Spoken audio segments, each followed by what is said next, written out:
Emily Harris grew up in a world where doors opened before she touched them and laughter floated easily through the air. Her father, Mr. Harris, owned one of the largest distribution companies in the city. People respected him not because he was rich, but because he was gentle. He spoke softly, listened carefully, and smiled with his eyes. Emily admired him more than anyone else in the world. Their mansion sat at the end of a quiet street where the trees stood tall and the grass shone like it had been brushed. A fountain whispered in the middle of the compound, and birds rested in the branches above the balcony. Emily often spent her mornings there, watching the sunrise while holding a warm cup of tea. Her mother, Mrs. Harris, was a beautiful woman, elegant in everything she did. She wore her hair in a neat bun and walked like the air itself made way for her. She loved her family, but she loved status too. She cared about how people talked, what they saw, what they thought. She smiled in every picture, even on days when nothing in her heart smiled. Emily was their only child, and so the house moved around her. The cook remembered her favorite meals. The gardeners greeted her warmly. The maids helped her choose dresses. Life didn't shout here, it flowed. On afternoons, her father returned home early enough to sit in the garden with her, sharing quiet stories about his youth, his dreams, and his hopes for her future. Kindness is wealth too, he often said. Never let the world make your heart hard. Emily carried those words like a hidden lamp. Her father had a business partner named Mr. Bennett, a man who visited their home often. He laughed loudly, talked fast, and gave expensive gifts. Everyone liked him. Emily liked him too, because her father trusted him completely. Whenever Mr. Harris and Mr. Bennett spoke business in the study, their voices sounded easy, filled with plans and promises. Emily would pass by and hear them laughing, clinking cups of tea, calling each other brother. She didn't know that trust, when placed in the wrong hands, can become a knife. But on this day, this quiet golden day, none of that had happened yet. Emily walked down the staircase wearing a pale yellow dress. The sunlight touched her softly. The house smelled of fresh bread. A gentle morning. A peaceful one. She went to the garden where her father sat reading the newspaper. She leaned down and hugged him from behind. He smiled and patted her hands. "You're awake early," he said warmly. "I just wanted to sit with you," she replied, her voice soft. They sat together under the shade. No words, just silence that felt like safety. A few minutes later, Mr. Bennett walked into the compound, his car tires crunching lightly on the driveway gravel. He greeted them cheerfully. "Ah, my favorite family," he called out. Emily stood politely, smiling back. Her father welcomed him gladly. The two men walked inside to discuss work. Emily watched them go, still smiling, not knowing that some smiles carry shadows behind them. She turned her face back to the garden, the breeze playing gently with her hair. Days moved gently in the Harris home. Nothing loud, nothing sudden, just small changes that did not show their full meaning at first. Mr. Harris and Mr. Bennett grew even closer. They traveled together often, attended meetings, and returned with new plans. Whenever Mr. Bennett arrived, he came with stories, long, colorful stories about business opportunities and partnerships in other cities. Emily listened sometimes from the balcony. She loved how her father listened, truly listened without pride. He trusted easily. He believed that people who laughed with you could not possibly be planning anything against you. But sometimes, just sometimes, when Mr. Bennett's back was turned, Emily would see a different look in his eyes. A small, sharp look. Quick, like a shadow passing across the ground. She told herself it was nothing. People move differently when they think no one sees them. She ignored it. Her mother, however, began to notice something else. Mr. Bennett visited too often. He asked too many questions about accounts, projects, and private decisions. Mrs. Harris did not speak immediately. She liked to watch things first, like someone studying a door before deciding whether to lock it. One evening, while the sun was setting and the sky glowed orange, Emily and her mother sat in the sitting room arranging flowers in a vase. "Your father trusts too much," her mother said quietly, without looking up. Emily frowned a little. "Is trust not a good thing?" Her mother placed a white rose gently among the others. "It is, but even good things can be used to harm a person." Emily thought about her father's soft voice, his gentle eyes. Father always sees the good, she said, her tone warm. Yes, her mother replied. And sometimes that is the problem. They did not speak more about it. Later that night, Emily walked past her father's study. The door was not fully shut. She heard the sound of papers being turned, pages lifted and put back. Her father sat at the table, his glasses pushed up slightly, his forehead lined with thought. He was studying numbers. Many numbers. Emily knocked lightly. He looked up and smiled. The smile was warm, but tired at the edges. Come in, my dear, he said. She stepped inside and sat beside him. Is everything okay? She asked softly. He closed the file gently, as though closing it could soften what was inside. It's only business, he said. Every company has its storms. We will be fine. Emily nodded. She believed him. She always believed him. She laid her head on his shoulder, and he kissed the top of her hair. They stayed that way for a while. The study felt safe. The lamp glowed softly. Outside, the night was quiet. But downstairs, in the sitting room where guests were usually welcomed, Mr. Bennet stood alone, looking at his phone, typing. A message. A short one. Something that would one day break the Harris home. But tonight, no one knew. Tonight was still peaceful. The next morning, Mr. Bennet returned with a wide smile and a box of sweet pastries. He placed them on the table like a celebration. For my favorite family, he said. Everyone smiled. Only Mrs. Harris watched his eyes carefully. Later, Emily passed by the garden where her father and Mr. Bennet were discussing something quietly. Their voices were calm but serious. Mr. Bennet spoke first. It's a small risk, but the reward is great. Her father asked, and the documents are clear? Completely clear, Mr. Bennet said, smiling. Emily watched from the doorway. She could not hear every word, but she saw her father nod slowly, trusting again. She did not know that trust, once given, cannot always be taken back. She turned away and walked inside. The breeze was soft. The morning was beautiful. Life was still calm. But beneath that calm, small cracks were forming, quiet cracks, the kind that do not show themselves until the whole wall begins to shift, and Emily, with her gentle heart and untouched hope, continued her day unaware that the world she knew was already beginning to change. Weeks passed, and the Harris home remained bright on the outside. The fountain still whispered, the flowers still opened each morning, and the staff moved in their usual rhythm. But inside, the air was changing, very slowly, the way seasons change before anyone notices. Mr. Harris began to spend longer hours away from home. He woke earlier, left before breakfast, and sometimes returned when Emily was already asleep. When she did see him, his smiles were still warm, but they did not last as long. They slipped away too quickly, like a candle flame touched by wind.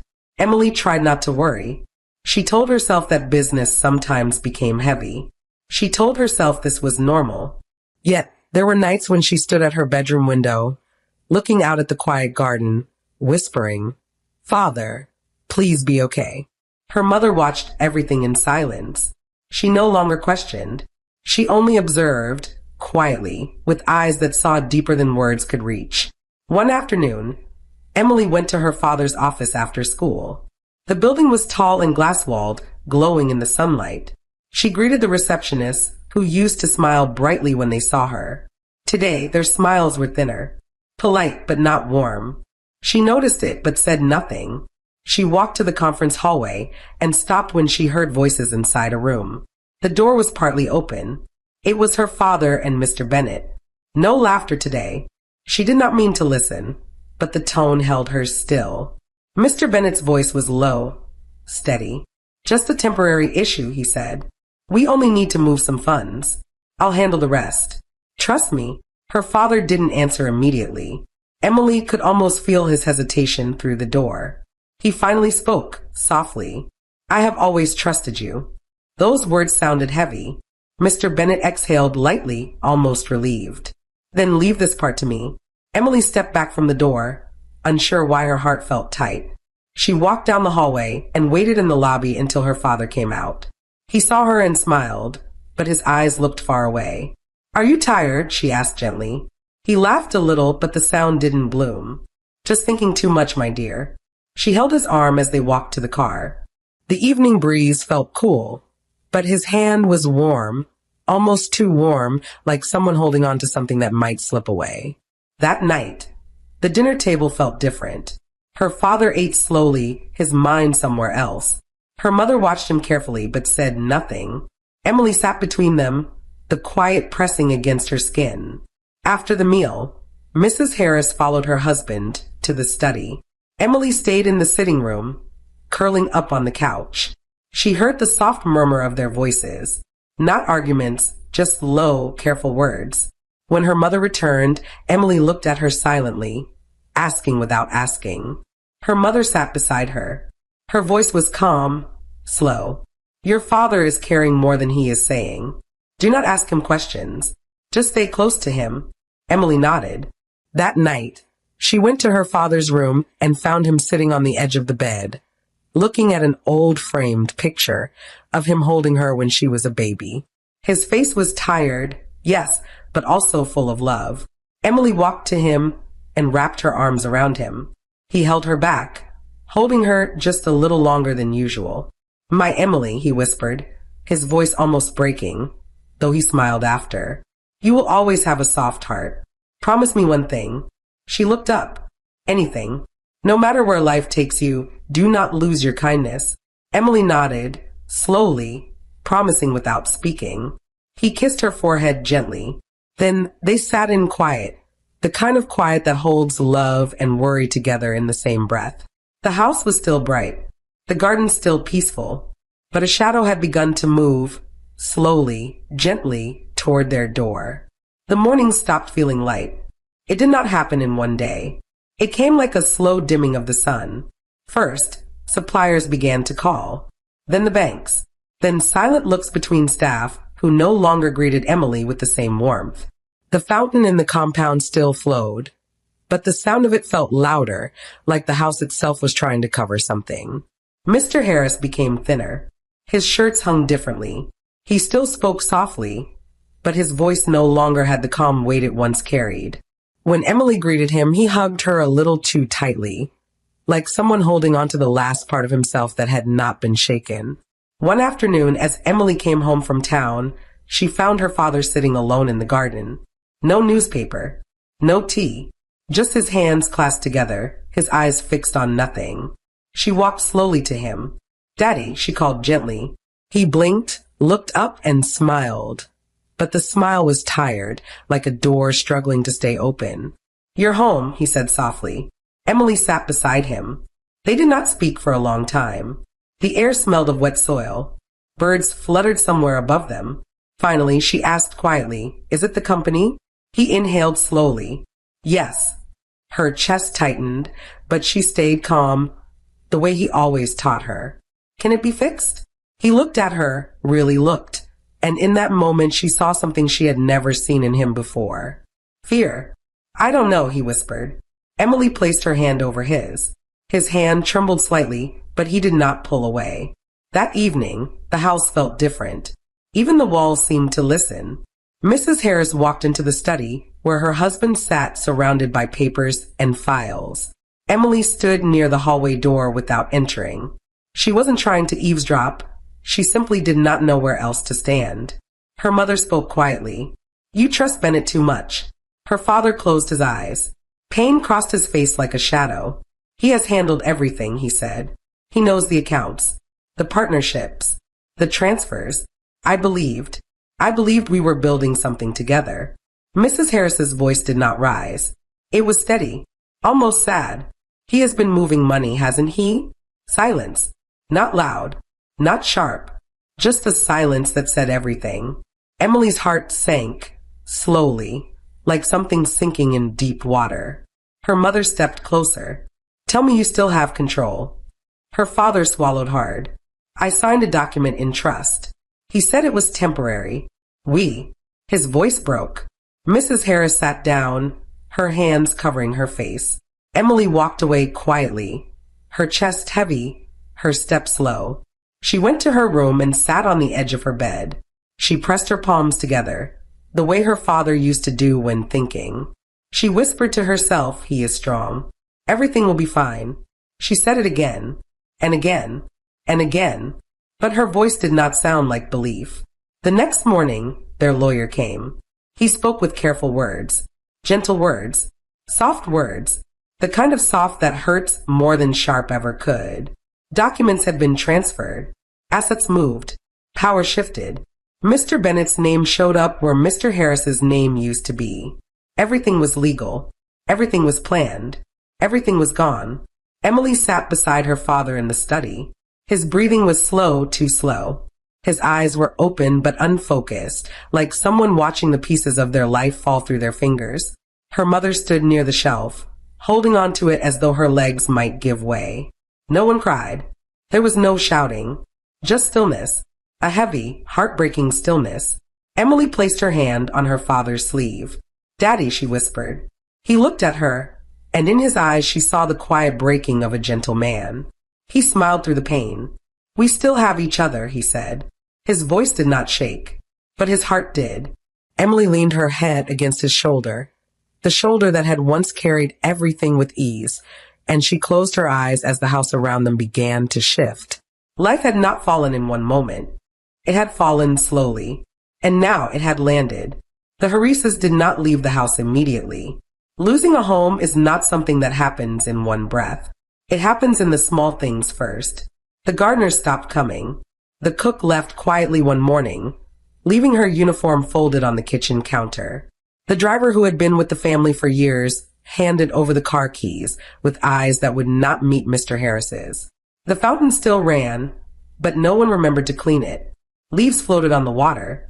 The flowers in the garden bent slowly, petals drying at their edges.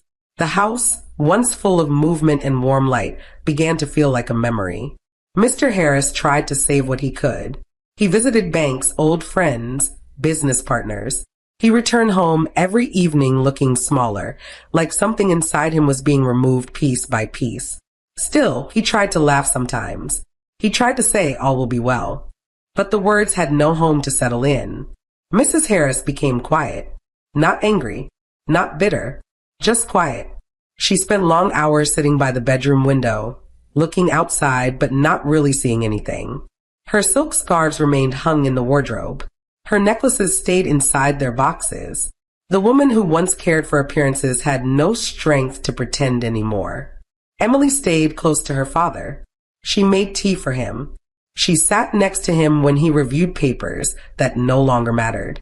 She stood behind him when he greeted visitors, mostly people who came only to say polite words and leave quickly. One evening, the lawyer came again. He did not stay long. He did not have to.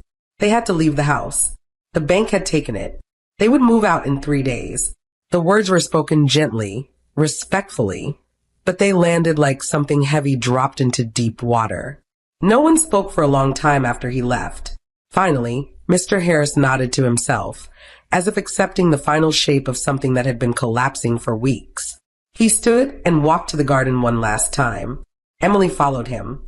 The garden looked tired, like it had been holding its breath too long. Mr. Harris touched a rose bush lightly, his fingers steady. "I planted these when you were born," he said quietly. Emily's eyes softened. "They're beautiful, Daddy." He smiled, a small, sad smile. Yes, they were always beautiful. The next morning, they packed. Not clothes first, not jewelry, not furniture. They packed memories. Emily folded photographs carefully. The one of her 5th birthday, the one where her parents laughed under the sun, the one where she stood between them with new school shoes. She didn't cry. She just placed each picture into a small brown box, gently, like handling pieces of her own heart. When she looked around the room, everything suddenly felt bigger, emptier, spaces where carpets once laid, walls that suddenly looked plain without paintings. The quiet echoed. They moved to a smaller apartment, 1 room and a small sitting area. It was not dirty. It was not unsafe. It was simply unfamiliar. The air felt different. The walls were close. Emily lay on the small bed that first night and stared at the ceiling. She whispered to herself, "This is still home because we are together." But she could feel something else too. They did not have enough to stay like this for long. A week later, her father sat her down. His hands were folded, his voice soft. "Emily, I have tried. I am still trying, but things are not improving. We cannot live like this forever. You are grown now. You may need to help us. Emily nodded before he could finish. There was no hesitation, no fear, just love. I will work, she said softly. I can do that. Mrs. Harris closed her eyes and turned her face away. She was not used to needing help. A neighbor knew someone in the city, a household looking for a maid. Good pay, a bed, meals, no rent. Emily listened quietly. Her father held her hand. You do not have to do this, he whispered. Emily squeezed his fingers gently. Yes, I do. The morning she left, the sky was gray. Not dark, just quiet. Her father walked her to the bus. He placed her small bag on her lap. He tucked a note and a little envelope of savings into her hand. Emily, he said, voice low. No matter where you go, no matter how life treats you, remember you are my daughter. You are not small. You are not less. You are enough. Emily's eyes watered, but the tears did not fall. She leaned forward and hugged him not as a child, but as someone who understood loss now. She stepped onto the bus. The door closed. The engine started. Her father grew smaller in the window, his hand raised, his eyes full. Emily held her bag close and whispered inside her heart, I will carry us. The city road stretched ahead, long, wide, unknown. She did not look back, not because she did not love them, but because looking back would have broken her. And she needed to stay whole. The city felt different the moment Emily stepped off the bus. The air was thicker. The streets were louder. People moved quickly, as if time had no patience here. Cars honked. Feet hurried. No one looked at her long enough to see her. Emily held her small bag close and followed the woman who had come to pick her up. The woman did not introduce herself. She only said, come, and walked ahead. Emily walked behind her, quiet. They reached the house, a tall building with a wide compound and bright walls. The gate opened without a sound. The house looked beautiful from outside. Clean, polished, organized. For a moment, Emily thought maybe she would be okay here. But beauty outside does not always mean kindness inside. A woman opened the front door. She wore a fitted dress and held her chin slightly high. You're the new girl? She asked without a smile. Emily nodded. Yes, Ma. The woman looked her from head to toe, her eyes slow and cold. You will work hard here. We don't tolerate laziness. Do you understand? Yes, Ma, Emily replied softly. The woman turned and walked inside. Emily followed. The house smelled of expensive candles and clean floors. Paintings hung on the walls. Light poured in through large windows. Emily used to live in a house like this. A house where laughter was easy. A house where love lived. Now she was here to clean one. Madam pointed to the staircase. Your room is downstairs, behind the kitchen. It is small. Only one bed. You will share the bathroom with the other staff. You wake before everyone. You sleep last. Are we clear? Yes, Ma. Madam didn't nod. She simply walked away.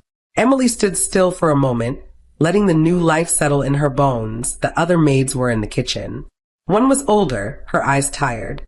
The other was younger, her face sharp with judgment. The younger one laughed when she saw Emily. So this is the new one? Look how soft her hands are. She has never worked in her life. The older one said nothing, just watched. Emily offered a small smile. I'm Emily. The younger maid rolled her eyes. We don't need your name. Just do your work and don't complain. Emily lowered her gaze. Yes. She swept the kitchen. She washed plates that were already clean. She wiped the counters again and again. She ironed clothes until her fingers felt numb. Every time she slowed her hands, the younger maid clicked her tongue loudly. See, I told you she is weak. City princess. The words stung not because they were loud, but because they were spoken without care. Like Emily was not a person, just something to mock. At lunch, Emily stood aside while others ate. No one told her to join. No one offered her a plate. She waited silently. When Madam passed by and saw her standing, she frowned. Why are you standing there like you're lost? Eat if you want to eat. Or are you expecting someone to serve you? Everyone laughed. Emily's cheeks flushed, but she kept her voice steady. I will eat after. It is okay. Madam shook her head and walked away. The laughter faded, but the sting stayed.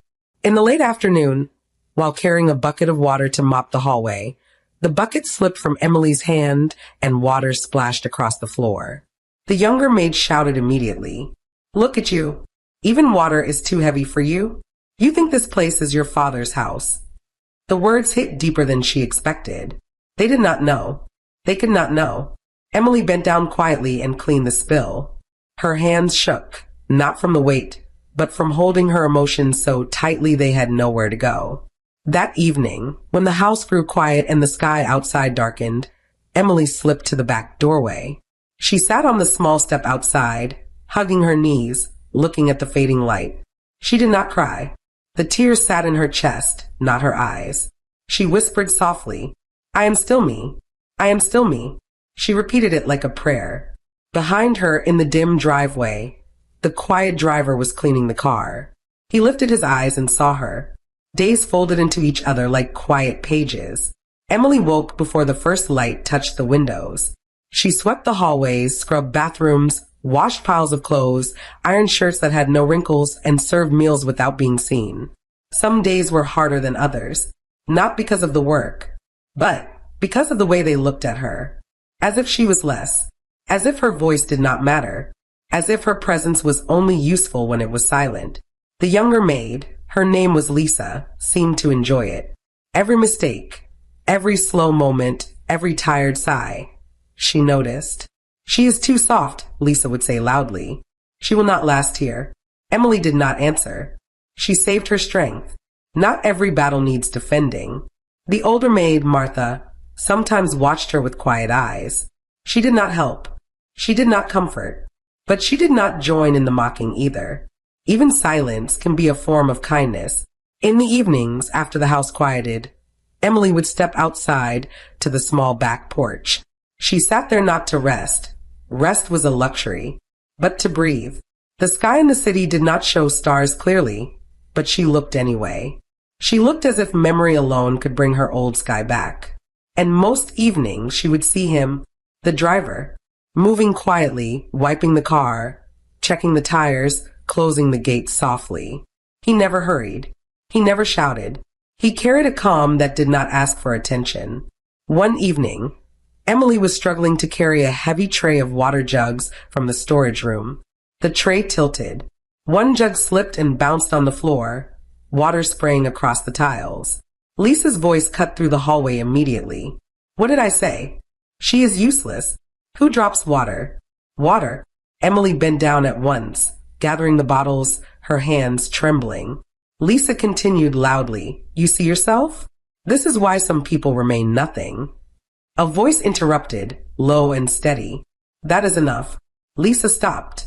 The driver stood at the entrance of the hallway, one hand resting against the wall, his expression calm, but firm. Lisa scoffed. "Why are you speaking? Is she your sister?" "No," he replied, his voice still steady. "But she is a person. Speak to her like one." The words were not loud, but they filled the space. Lisa rolled her eyes and walked away, muttering under her breath. Emily stayed kneeling, touching the bottle caps she had already gathered. Her throat felt tight, but not from shame. From relief. The driver walked closer and picked up the last bottle, placing it gently on the tray. "You don't need to rush," he said softly. Emily nodded, but her voice did not come. She swallowed, steadying herself. "Thank you," she whispered. He looked at her, not with pity, not with rescue, just quiet understanding. "You're doing your best," he said. The words were simple, but in a world that had made her feel invisible, they felt like light.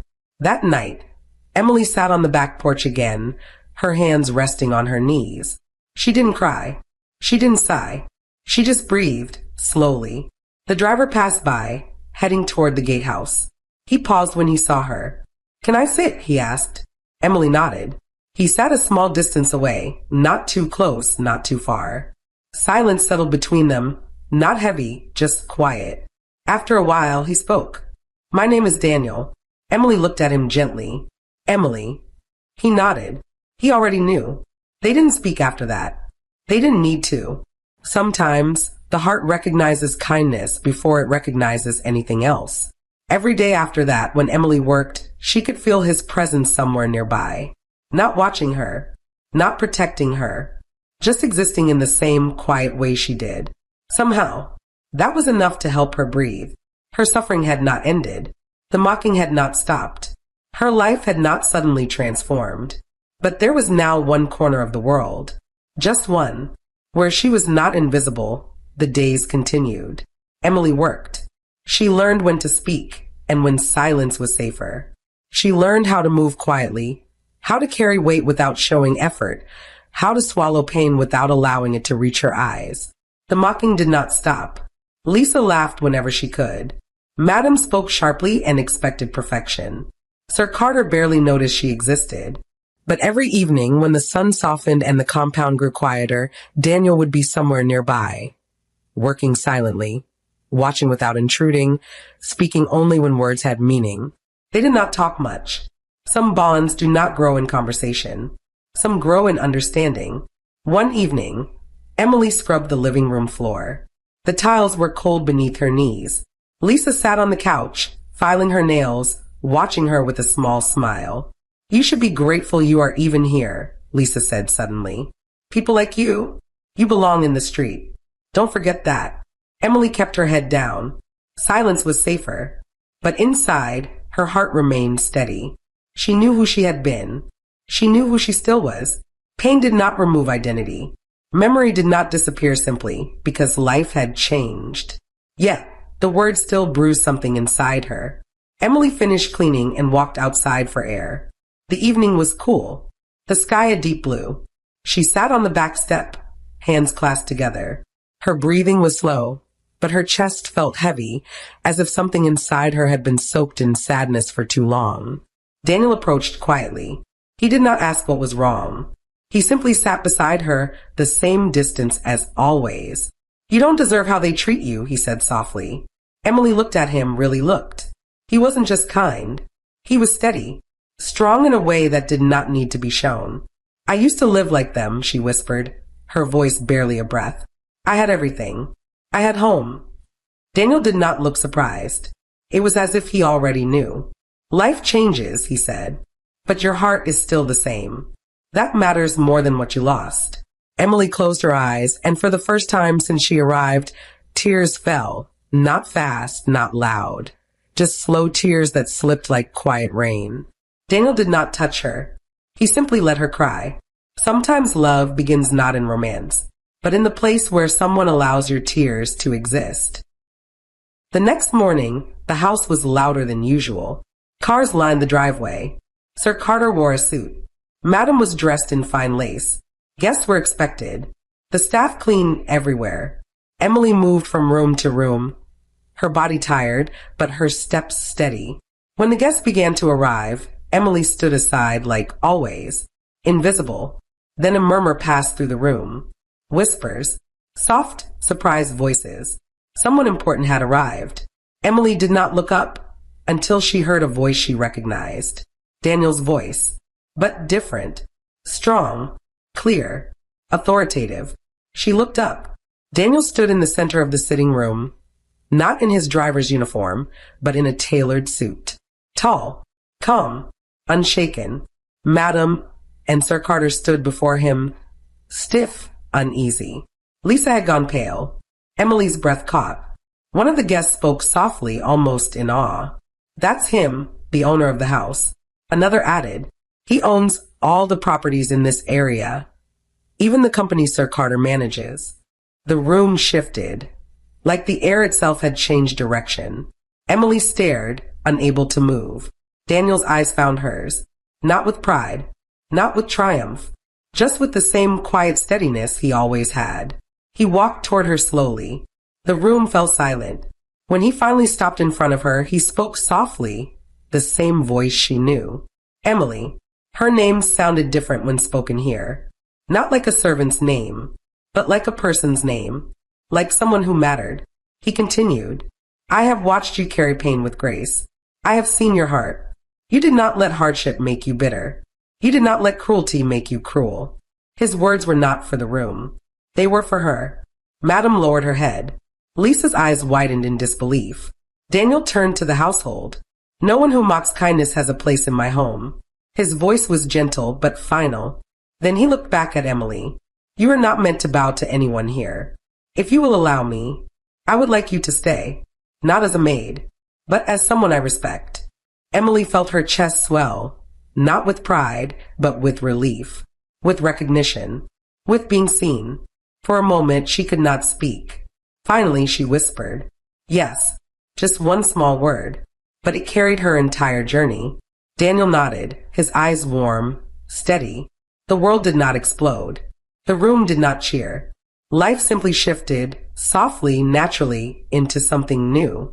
Emily had broken. Emily had endured. Emily had remained herself. And now, slowly, gently, lovingly, Emily would begin again.